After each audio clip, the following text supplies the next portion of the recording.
الحمد لله وكفى وسلام على عباده الذين اصطفى أما بعد فأعوذ بالله من الشيطان الرجيم بسم الله الرحمن الرحيم يا أيها الذين آمنوا عليكم أنفسكم لا يضركم من ضل إذا اهتديتم إلى الله مرجعكم جميعا فينبئكم بما كنتم تعملون. وقال الله تبارك وتعالى في موضع آخر وما أرسلناك إلا كافة للناس بشيرا ونذيرا.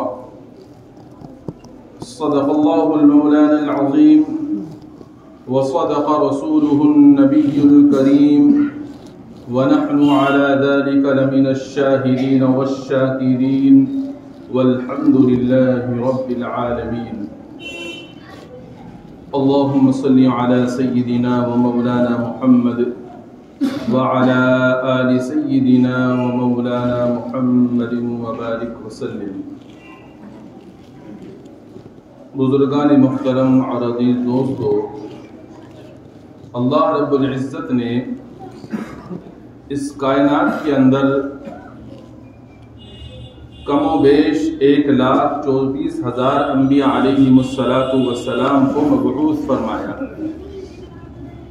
اور ان انبیاء میں سے جو آخری نبی ہیں حضرت محمد مصطفیٰ صلی اللہ تعالی علیہ وآلہ وسلم، آپ نے اس سلسلے کو ختم فرما دیا.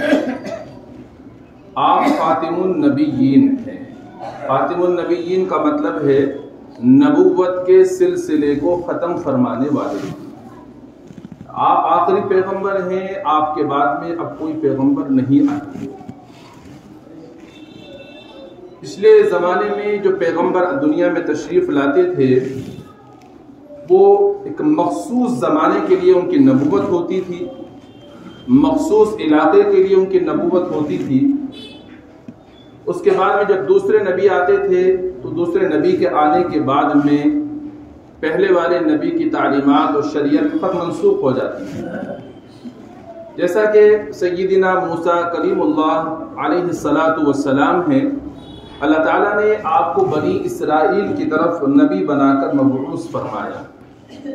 بنی اسرائیل یہ مصر کے اندر آباد تھے، تو آپ کی نبوت انسانوں میں سے صرف بنی اسرائیلیوں کے لیے اور علاقوں میں سے صرف مصر کے علاقے کے لیے تھی.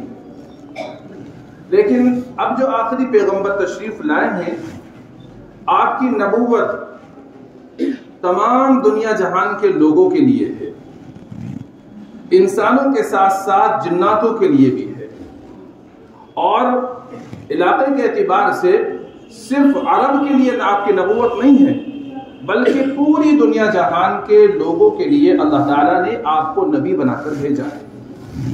اور یہ بات قرآن مقدس نے ہمیں بتلائی ہے. اللہ تعالیٰ نے ارشاد فرمایا وَمَا أَرْسَلْنَاكَ إِلَّا كَافَّةً لِلنَّاسِ بَشِيرًا وَنَذِيرًا، کہ ہم نے آپ کو تمام لوگوں کے لیے خوشخبری دینے والا اور خبردار کرنے والا بنا کر بھیجا ہے.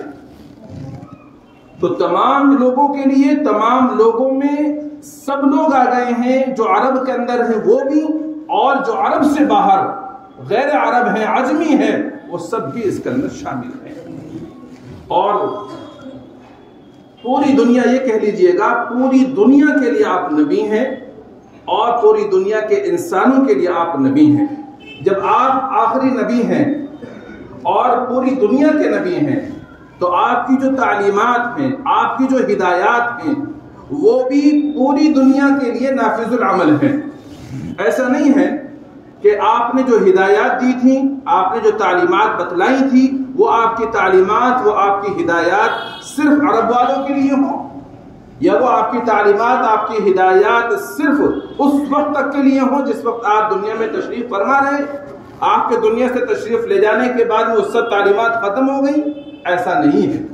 آپ نے جو باتیں ارشاد فرمائی، جو کام کرنے کے لیے ارشاد فرمایا، جو باتیں بھی ارشاد فرمائی ہیں وہ قیامت تک کے لیے ہیں، اور قیامت تک آنے والے جتنے بھی انسان ہیں وہ سب کے لیے ہدایات ہیں۔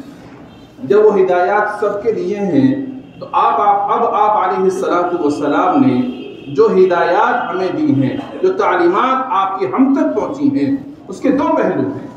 ایک پہلو تو اس کا شریعت کا ہے، یعنی یہ بتلایا کہ یہ چیز حلال ہے، یہ حرام ہے، یہ فرض ہے، یہ واجب ہے، یہ سنت ہے، یہ مستحب ہے، یہ تمام چیزیں بتائی گئی ہیں۔ اس کو شریعت کہا جاتا ہے۔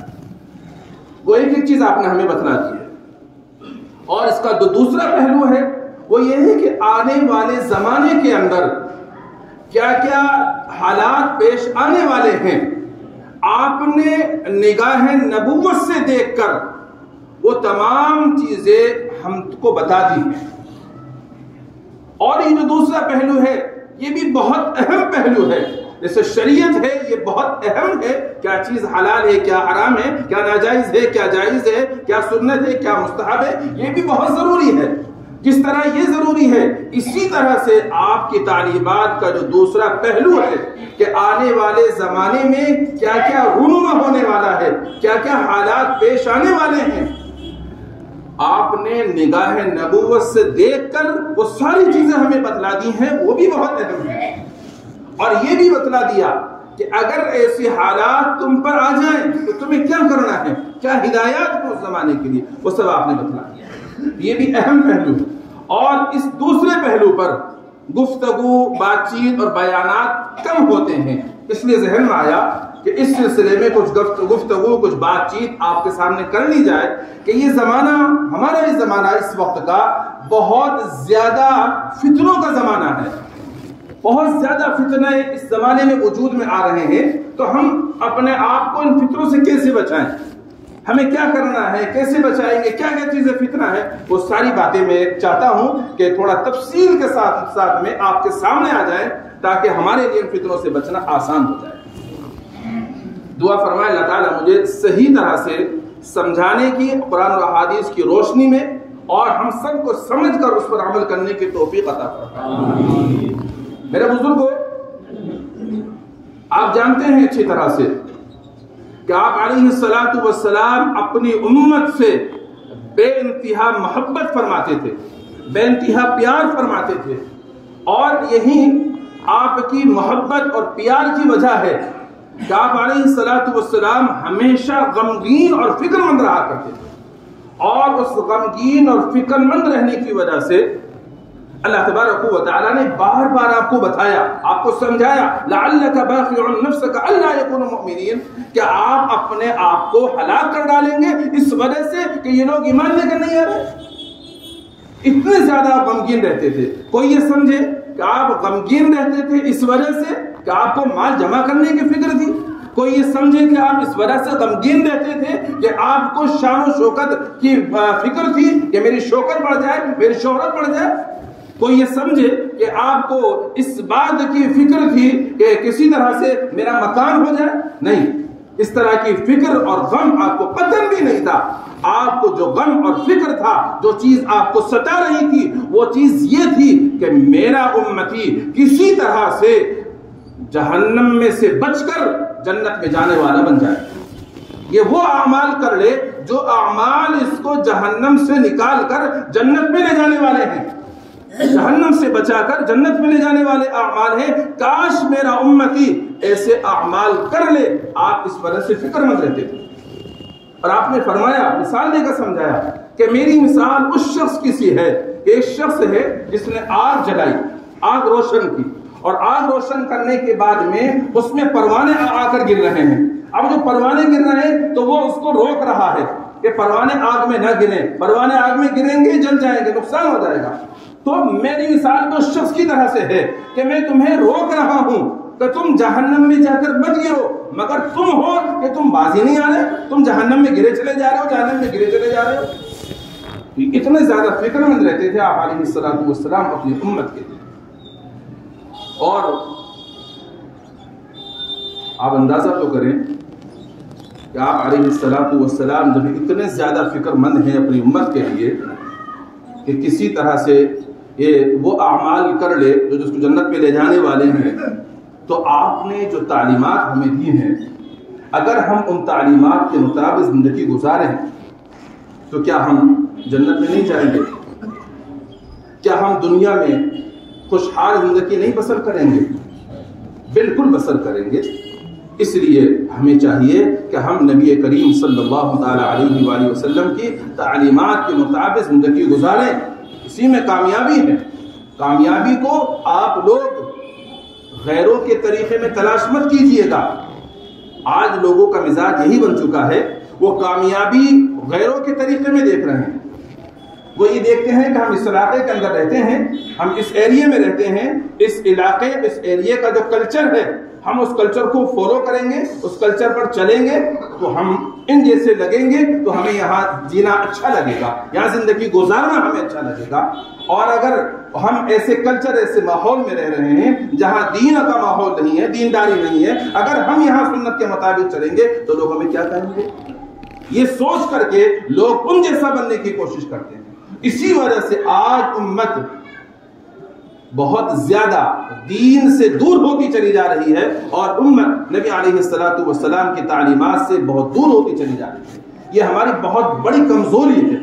یاد رکھو، ہماری کامیابی نبی علیہ الصلوۃ والسلام کے طریقے میں ہی چھپی ہوئی ہے، غیروں کے طریقے میں کامیابی نہیں ہے۔ بظاہر آپ کو لگے گا کہ آپ کو عہدہ مل رہا ہے، بظاہر آپ کو لگے گا کہ آپ کو دولت مل رہی ہے، بظاہر آپ کو لگے گا کہ آپ کو شان و شوکت مل رہی ہے، لیکن یاد رکھیے گا وہ شان و شوکت، وہ عہدہ، وہ دولت ختم ہو جانے والی چیز ہے، وہ باقی نہیں رہے گی۔ لیکن نبی کی تعلیمات پر عمل کرنا، آپ کی سنتوں کی زندگی کے اندر لے کر لانا، بظاہر آپ کو اس میں علاقے کے اعتبار سے اجنبی پن لگے، بظاہر اس میں آپ کو کچھ عجیب سا محسوس ہو، لیکن یاد رکھیے گا اسی میں کامیابی ہے۔ دنیا میں بھی آپ عزت سے زندگی گزاریں گے اور آخرت میں بھی آپ جنت میں داخل ہوں گے، اور نبی کی شفاعت اور روزے اقدس پیاری نبی کریم صلی اللہ تعالی علیہ وآلہ وسلم کے ہاتھ سے آپ کو حوض کوثر پینا نصیب ہوگا۔ یہ بہت بڑی کامیابی ہے، اس لیے نبی کی تعلیمات پر عمل کریں۔ تو نبی علیہ الصلوۃ والسلام نے ہمیں بتلا دیا ہے کہ آنے والے زمانے کے اندر کیا کیا فتنے رونما ہوں گے، سب بتلا دیا۔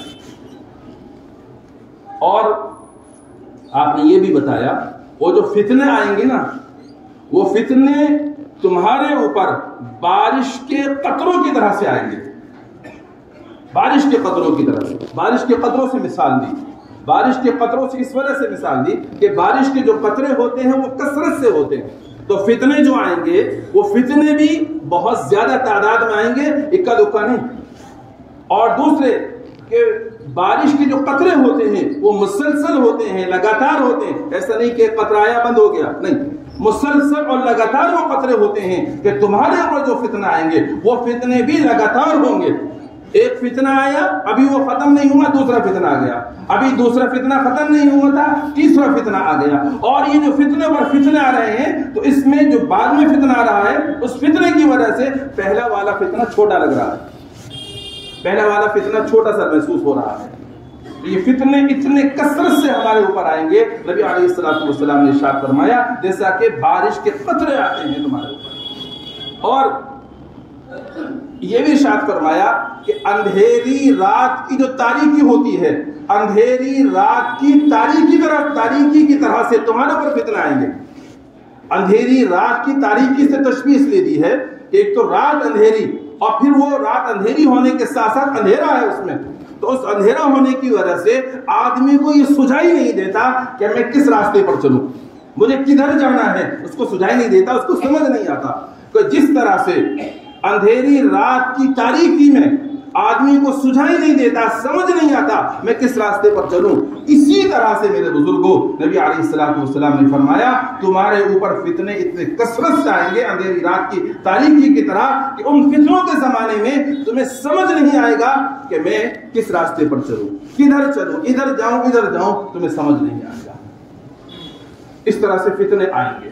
اور آج اگر آپ غور کریں، آج ہمارے زمانے کے اندر فتنے اتنے زیادہ رونما ہو رہے ہیں کبھی ایک فتنہ ختم نہیں ہوتا دوسرا فتنہ آ جاتا ہے، دوسرا فتنہ نہیں تیسرا فتنہ آ رہا ہے، برابر فتنے چل رہے ہیں۔ اب دیکھیے کوئی آدمی اپنی شہرت پانے کے لیے اور عہدے کے چکر میں آ کر کے اپنے فالوور بڑھانے کے لیے کوئی نبی ہونے کا دعویٰ کر رہا ہے، کوئی مہدی ہونے کا دعویٰ کر رہا ہے، اور کوئی کچھ دعویٰ کر رہا ہے، کوئی کچھ دعویٰ کر رہا ہے۔ آپ کے انڈیا کے اندر ہی ایک شخص نے دعویٰ کر دیا کہ صاحب میں مہدی ہوں، میں عیسیٰ ہوں۔ وہ کون ہے آپ جانتے ہیں، اس کا نام شکیل بن حنیف ہے۔ وہ شکیل بن حنیف اپنا آپ کو یہ کہتا ہے کہ میں مہدی ہوں، جبکہ حدیث میں صراحت و بالکل صاف موجود ہے کہ مہدی علیہ السلام کا نام اللہ کے نبی کے نام پر مطابق ہوگا، اور اس کے والد کا نام اللہ کے نبی کے والد کے نام کی طرح ہوگا، اور وہ سید ہوگا۔ مہدی جو ہیں وہ سید ہوں گے، یعنی حضرت فاطمہ الزہرا رضی اللہ عنہا کی اولاد میں سے ہوں گے، اور ان کا نام محمد ہوگا اور والد کا نام عبداللہ ہوگا۔ اتنا صاف بتلا دیا گیا حدیث مبارکہ میں، لیکن اس کے باوجود اس زمانے کے اندر یعنی کتنے مہدی ہونے کا دعویٰ کر رہے ہیں، اور اصل مہدی کے تشریف لانے تک بہت کرتے بھی رہیں گے، اور بہت بڑا طبقہ امت کا گمراہ ہو رہا ہے۔ مسلمان بہت گمراہ ہو رہے ہیں۔ ان کو بتلایا جاتا ہے کہ بھئی ان کا نام محمد ہوگا، وہ تو سید ہوں گے، اور ان کے والد کا نام تو عبداللہ ہوگا، تو وہ دلائل دیتے ان کا نام بھی تو محمد شکیل ہے، محمد تو ہے۔ وہ یہ کہہ دیتا ہے کہ صاحب دیکھیے ان کے والد کا نام تو عبد الکریم ہے، اور عبد الکریم بھی تو اللہ تعالیٰ کا صفاتی نام ہے جیسا عبداللہ نام ہے۔ اس طرح کے لوگ بہکار کر کے سیدھی سادھی امت کو گمراہ کرتے چلے جا رہے ہیں، اور امتیں کے گمراہ ہو رہی ہیں۔ ابھی میں دیکھ رہا تھا پڑوس ملک میں ایک محسن نام کا پیدا ہو گیا، اس کے والد کا نام عبد الکریم ہے، شاید غالباً اس کا نام محمد قاسم ہے، غالباً محمد قاسم، اس کے والد کا نام عبد الکریم ہے۔ لوگ بہت بڑا طبقہ اس سے جڑا ہوا ہے، اور وہ یہ کہہ رہا ہے کہ میں مہدی ہوں، اور مجھے بشارتیں ہوتی ہیں، خواب نظر آتے ہیں، خواب میں یہ دکھائی دیتا ہے، اور آپ دیکھیں گے تو چہرے پر داڑھی نام کی کوئی چیز نہیں، کلین شیو ہوئے بالکل، پین شرٹ پہنتا ہے، ٹائی لگاتا ہے، لیکن اس کے باوجود امت کا بہت بڑا طبقہ گمراہ ہو چکا ہے۔ گمراہ ہونے کی وجہ کیا ہے؟ گمراہ ہونے کی وجہ یہی ہے کہ ہم احادیث کا مطالعہ نہیں کرتے، ہم علماء سے جڑتے نہیں ہیں۔ علماء سے جڑیں گے، احادیث کا مطالعہ کریں گے، تو پھر ہم گمراہ نہیں ہو پائیں گے۔ تو میرا سمجھانا مقصود یہ ہے کہ آج کے زمانے کے اندر فتنے بہت بڑی تعداد میں آ رہے ہیں اور رونما ہو رہے ہیں۔ ایک انجینئر مرزا ہے، پڑوس ملک کا ہے، وہ بھی بہت زیادہ فالوور ہے اس کے بھی، آپ میں سے بھی بہت سارے لوگ اس کے دیوانے ہوں گے۔ وہ بھی عالم نہیں ہے، کچھ نہیں ہے، ایک انجینئر مرزا ہے، انجینئر ہے، وہ بھی آل فول باتیں بکتا ہے، اور ہمارے اکابر کی شان میں بہت زیادہ گستاخیاں کرتا ہے، لیکن بہت سارے مسلمان ہیں، داڑھی ٹوپی والے بھی ہیں جو اس کو فالو کرتے ہیں، اس کو مانتے ہیں۔ شاید میں اگر یہاں موجود ہو تو عجیب سا بھی لگ رہا ہو کہ مفتی صاحب نے اتنی بڑی شخصیت کے بارے میں سے بول دیا۔ ہم جو بات بول رہے ہیں وہ تحقیق کے ساتھ بولتے ہیں، جو بات آپ کو بتلاتے ہیں قرآن و حدیث کی روشنی میں بتلاتے ہیں۔ لہٰذا آپ کو ہدایت دی جا رہی ہے کہ آپ اپنے علاقائی علماء سے جڑ کر رہیں۔ آپ کو معلوم نہیں ہے کہ نیٹ پر جو عالم آ رہا ہے یہ کس خیال کا ہے، آپ کو نہیں معلوم ہے، آپ تو اس کے بیان سے صرف متاثر ہو رہے ہیں، یا اس کے فالوور دیکھ کر کے آپ متاثر ہو رہے ہیں۔ جیسے بازار سے کوئی چیز اگر آپ کو خریدنی ہوتی ہے تو اس چیز کو خریدنے کے لیے پہلے آپ نیٹ پر دیکھتے ہیں، نیٹ پر دیکھا تو آپ یہ دیکھتے ہیں کہ بھئی کتنے لوگوں نے اس کو لائک کیا ہے اور کتنے اس کو اسٹار ملے ہیں۔ زیادہ اس کا مطلب یہ ہے کہ زیادہ لوگ اس کو پسند کر رہے ہیں، چلو یہ چیز اچھی ہے، اس کو خرید لیتے ہیں۔ تو اسی طرح سے آج آپ نیٹ پر آنے والے علماء کرام سے بھی جڑ رہے ہیں، اور آپ یہ دیکھ رہے ہیں کہ ان کے فالوور بہت زیادہ ہیں، بہت زیادہ ان کو کمنٹس مل رہے ہیں، بہت زیادہ ان کی تعریف ہو رہی، چلو ہم بھی ان سے جڑ جاتے ہیں۔ بالکل قطعاً ضرورت نہیں ہے آپ کو جڑنے کی۔ میں کسی عالم کو برا بھلا نہیں کہہ رہا ہوں، میں آپ کو یہ سمجھا رہا ہوں اپنے علاقائی علماء کرام سے جڑ کر رہیے۔ ان کی زندگی، ان کے شب و روز، ان کے معاملات وہ سب آپ کے سامنے ہیں۔ آپ کو معلوم ہے کہ ہمارا امام، ہمارا عالم، ہمارا مفتی کس طرح کا ہے۔ اگر آپ ان سے جڑ کر رہیں گے، ان سے تعلق اپنا جوڑ کر رکھیں گے، تو آپ کے لیے کوئی بھی فتنہ ہوگا معلوم کرنا ان سے آسان ہوگا۔ آپ ان سے معلوم کریں گے، وہ آپ کو بتائیں گے کہ صحیح کیا ہے، غلط کیا ہے۔ آپ جب معلوم کر لیں گے، صحیح بات آپ کو معلوم ہو جائے گی، غلط سے بچنا آپ کے لیے آسان ہوگا۔ اس لیے علاقائی علماء سے جڑ کر رہیں۔ تو میرے بزرگوں میں عرض کر رہا تھا فتنے بہت زیادہ کثرت سے آئیں گے اور آ رہے ہیں. اچھا یہ فتنہ ہے کیا؟ فتنہ فتنہ فتنہ لفظ بولا جا رہا ہے، فتنہ ہے کیا چیز؟ فتنے کا لفظ قرآن کریم میں بھی آیا ہے، الفتنۃ اشد من القتل، کہ فتنہ قتل سے بھی زیادہ بڑا ہوا گناہ ہے. اور فتنے کا لفظ حدیث مبارکہ میں بھی آیا ہے.